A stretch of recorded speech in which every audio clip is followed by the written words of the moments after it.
Ayan guys, mag-isa tayo ng garlic.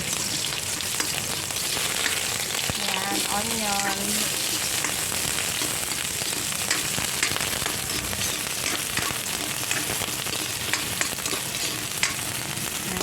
Ayan, lumabas na yung aroma ng garlic and onion. Ilalagay na natin ang ating binabad na pork. For today's ulam is igado. Ayan.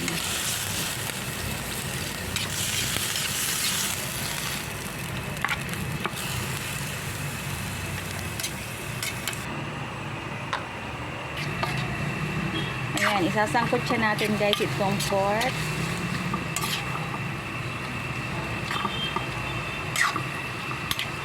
Ayan, kapag okay na siya, nasangkot siya na siya, ilalagay na natin yung mga ibang ingredients.